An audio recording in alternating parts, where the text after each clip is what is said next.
एक सेठ जी हुआ करते थे जो रोज नित्य कथा में जाया करते थे। एक दिन से व्यास जी कहने लगे कि आप रोज अकेले ही आते हो, कभी अपने लड़के को भी ले आया करो। तो सेठ जी बोले, नहीं नहीं, हम लड़के को इसलिए नहीं लाते हैं कहीं उसको कथा लग ना जाए, कहीं वो सत्संग में ना पड़ जाए। तो व्यास जी बोले, सत्संग में पढ़ना तो अच्छी बात है।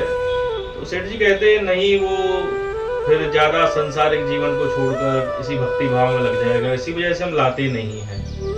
तो व्यास जी बोले, आप बड़े ही मतलब अच्छे से बन के आते हो जिससे तुम्हें कथा चिपक ना जाए, लग ना जाए। तो सेठ जी एक दिन अपने बालक को व्यास जी के पास लाते हैं, व्यास जी की बात मानकर। तो सौभाग्य से उसी समय एक प्रसंग चल रहा था कि अग्नि, गाय और ब्राह्मण, इन तीनों का गोत्र एक ही होता है। तो वह बात जो सेठ जी का लड़का था सुन रहा था कि अग्नि, गाय और ब्राह्मण तीनों का गोत्र एक ही होता है। आप इनको जो भी दान करें, जो भी दें, वो सीधा प्रभु के पास जाता है।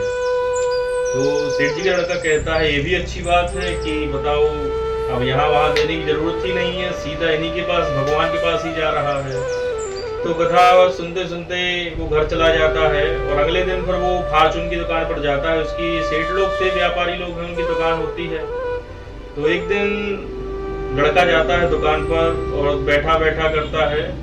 उसी समय गाय माता का आना होता है उसकी दुकान पर। तो गाय जाके वहीं चावल की बोरियां रखी थी तो उसको खाने लगती है। तो सेठ जी का लड़का सोचता है, ये बढ़िया बात है भैया, सीधा सीधा भगवान के पास जा रहा है, भगाने की जरूरत ही नहीं है। यहाँ वहां हम लोग दें तो वो शायद भगवान के पास ना पहुंचे। तो बढ़िया वो गाय गौ माता जो होती हैं वो दाल चावल सब कुछ खा के चली जाती हैं। अब शाम को सेठ जी आते हैं तो देखते हैं, अरे वाह, आज तो सब कुछ बिक गया, चावल भी नहीं बचे हैं, दाल भी नहीं बची है, जितना भी सामान था सब बिक गया। बड़े ही प्रसन्न होते हैं। तो लड़के से पूछते हैं, वाह भाई, आज तो तुमने बड़ी ही अच्छी बिक्री की है। तो लड़का कहता है, अरे नहीं नहीं पिताजी, गौ माता आई हुई थी आज अपने द्वार पर। तो कहता है, पिताजी कहते हैं कि अच्छा, गौ माता आई थी तो आपने भगाया नहीं उसको?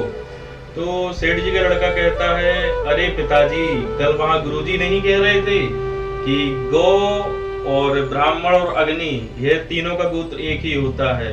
तो हमने सोचा ऐसे तो हम किसी को देंगे तो वो पहुंच नहीं पाएगा, यहाँ तो सीधा ही सीधा भगवान के पास जा रहा है, तो हमने भगाने की कोशिश नहीं की, सब कुछ ही उनको दे डाला।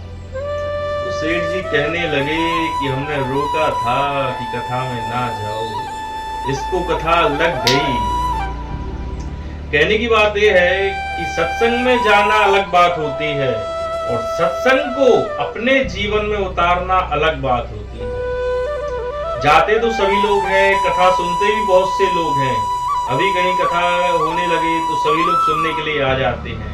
लेकिन वही है ना, यहाँ पर आप 2-4 घंटे आराम से कथा सुनेंगे और जब उठेंगे तो ऐसे ऐसे झड़ा के सब यहीं के यहीं छोड़कर अपने चले जाएंगे। फिर दूसरे दिन आएंगे, वही रोज का रूटीन चलेगा उनका। ये कथा सुनने से ज्यादा कुछ नहीं होता है। कथा सुनने का मतलब जब निकलता है जब आप उसकी बातों में अपने जीवन पर लागू करो,